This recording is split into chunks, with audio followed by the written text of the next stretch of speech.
Welcome to the studio. It's so good to be back.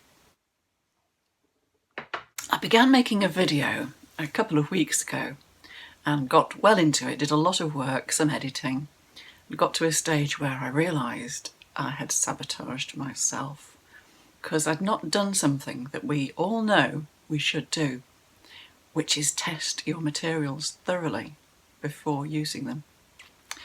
And it was a gouache resist piece, and I was working on top of a piece of paper that was already stained with watercolour. And that, combined with the inks that I'd used to stain the watercolour paper on top of the watercolour, meant that too much washed off in my final washing and scrubbing. Just to recap, the gouache resist technique uses white gouache, which is water soluble after it's dry, and black or coloured ink, which is waterproof when it's dry.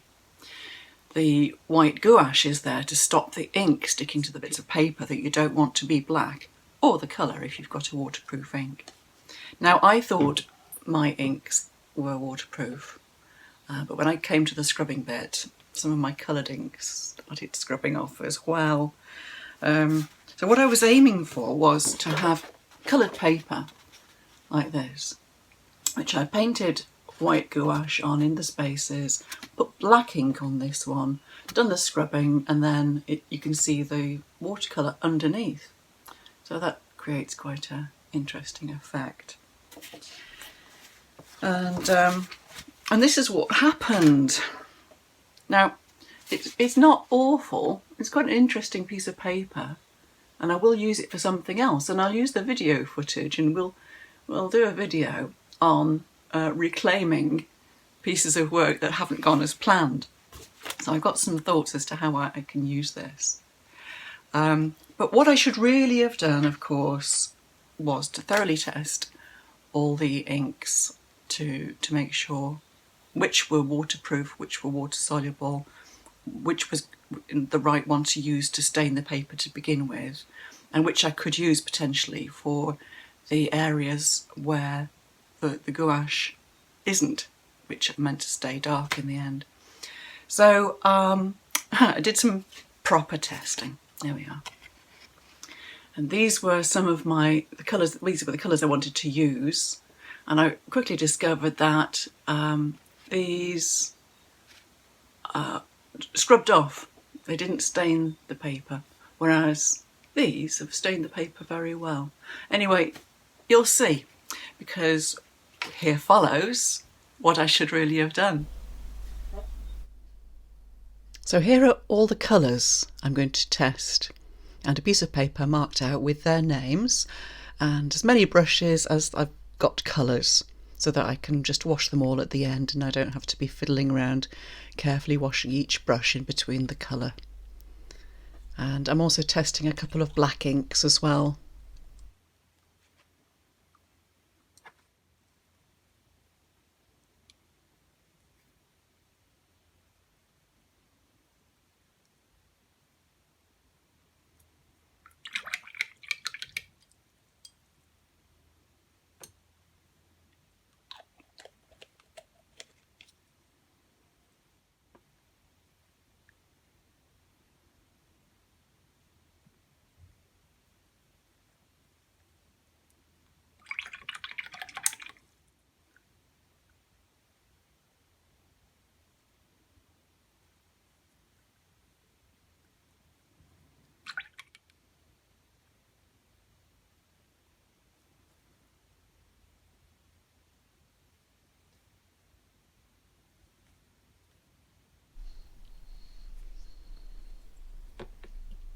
Now, this little bottle of green, unfortunately, the ink has clumped together and dried up, and it's not usable, so that's going in the bin.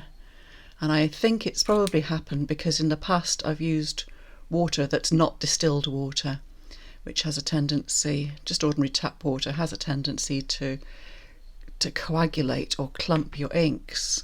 So now I use the water out of the tumble dryer, or if you've got a dehumidifier, the water out of that is distilled effectively, or if you've neither of those, then you can use you can buy distilled water from the motor spares shops. So just going to scrub it off now, see what happens, see which colours are waterproof and which aren't. You can see one of the reds and the blue is starting to run already.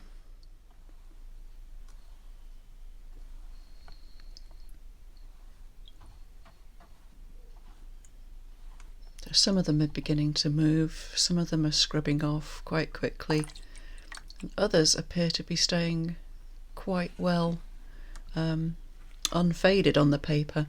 You'll see in a minute how much more faded that middle blue goes when it's dry. Disappears completely. So I've decided these are the colours I'm going to use. There's two reds, a yellow and a blue. And the next thing I'm going to do is to paint some white gouache on those colours that I've identified as being waterproof.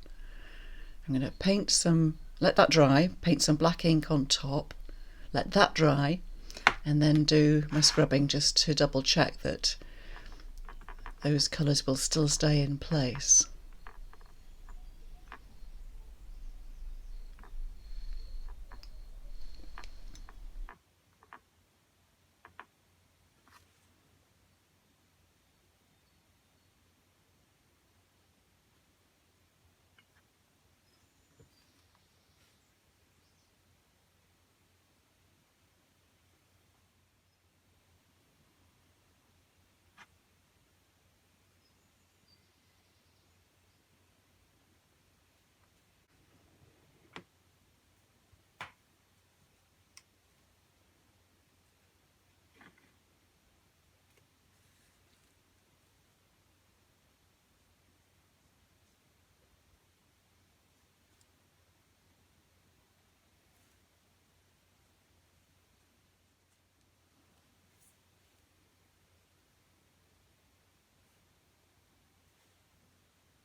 Well, those colours have withstood 2 lots of scrubbing, so they're going to stay in place on my piece of work.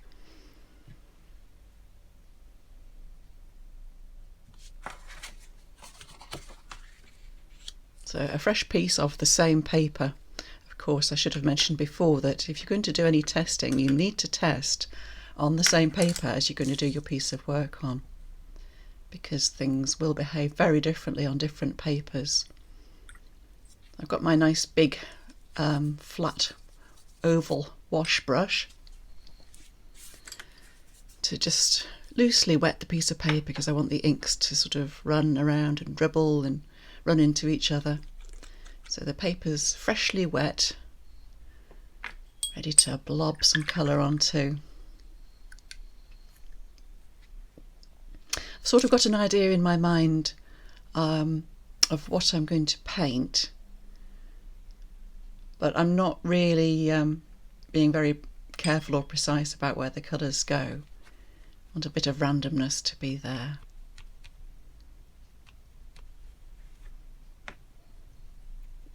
What fabulous colours these are. Really clean and vivid and beautiful.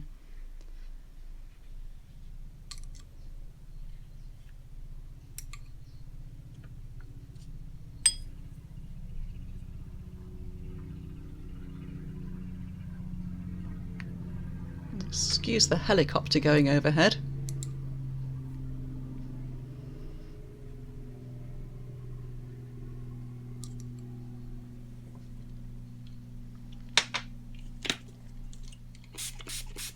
just spray with water just to keep everything moving on the surface.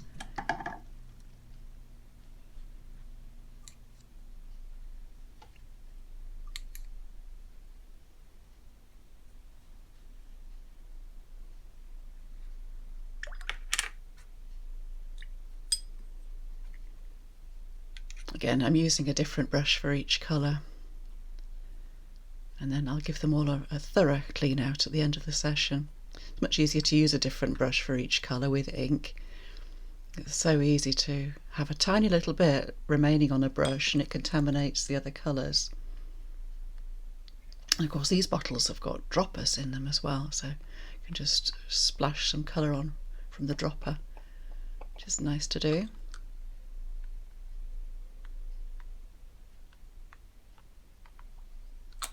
Oh, look at how that runs into the blue. Lovely. Just encourage it to move into some areas where there isn't as much ink. But I don't want too much running, so that the colours, I don't want the colours all to blend together, because I'm just going to get brown if they do, to keep it nice and bright.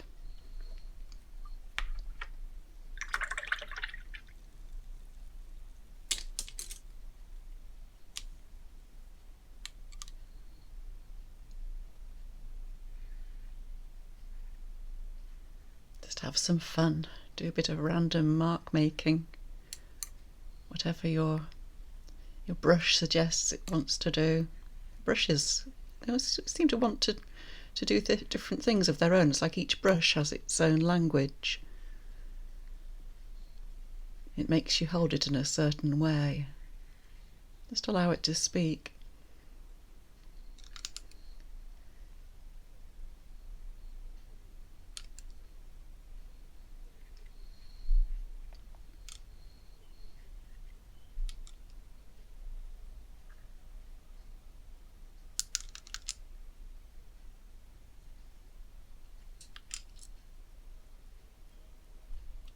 Flicking some drops on, just tapping the brush so that the drops fall down.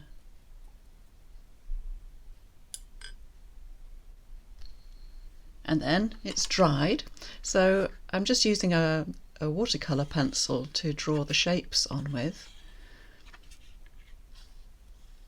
just so that so the drawing actually has some colour as well, because that'll probably show in the end of the finished piece. Some of it might run into the ink, some of it might stay visible, but as it's a colour that's part of the design, it should look okay. So all these shapes are going to stay the colour of the ink, so they're going to be covered with white gouache, and all the areas in between will be black, but I'll put some shapes into those. I'll just freely brush some shapes into the background as well, so that there aren't too so the areas of black aren't too dominating. I've mixed the gouache to a nice creamy consistency so that it brushes on easily, but it's thick enough to cover the paper as well. Of course, its job in this case is to separate the ink from the paper, and then when everything's scrubbed, it'll come away and it'll take the ink away with it. The black ink that I'm going to use, which I tested to make sure it was waterproof when it's dry.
Let's have some flicking and get some little tiny droplets of white to break up that background even more.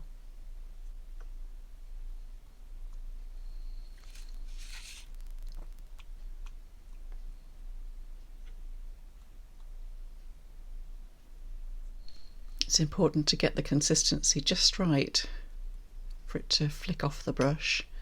If it's a little bit too thick, it doesn't want to come off. But of course, if it's too thin, it's not going to provide effective cover against the black ink. So everything is dry, and I'm just adding a few more brush strokes here and there just to make sure I've got my shapes the way I want them and that the main areas are protected thoroughly with a good layer of white gouache.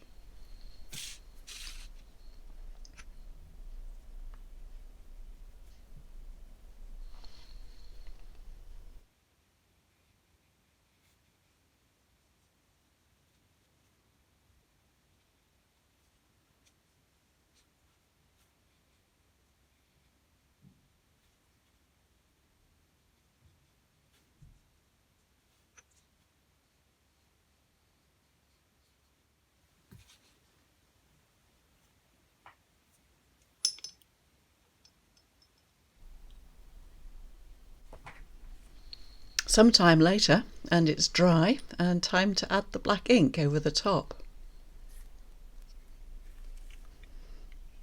Now if you brush the ink on like this, the danger is that as you go back to areas or go over them, you might disturb the white gouache. So you'll see that for the rest of the application of black ink, I put it on with this sort of rolling movement of the brush. I suppose you could use a sponge or one of those sponge brushes to dab the ink on with. But it does make a difference how you apply the black ink.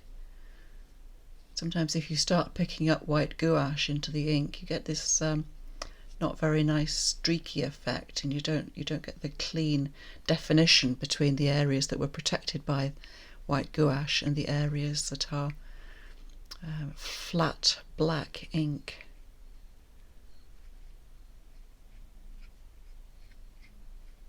Now of course, if you tested your inks and you find that some of your dark colours are waterproof, thoroughly waterproof, you can use those instead of black,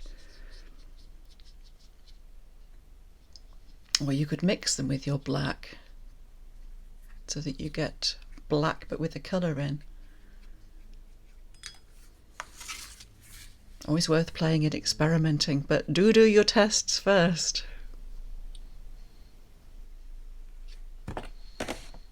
After a long drying time, it's going to get scrubbed. After all that work, this is when I got my fingers crossed.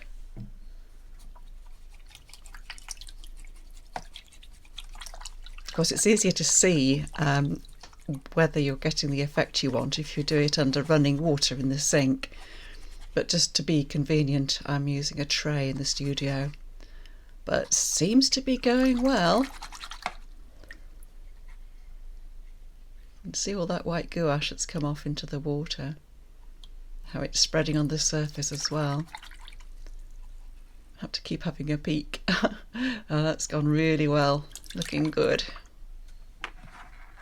Let's get rid of that white water, put some fresh water in just to finish off the scrubbing. But I'm really pleased with the way this has turned out.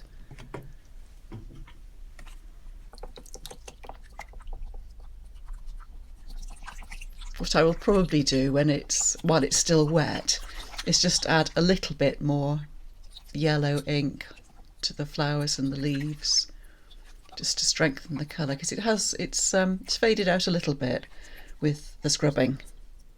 So just to brighten it up, I can add some coloured ink on top. Ooh, doesn't that look gorgeous? Wish I could keep it shiny like that.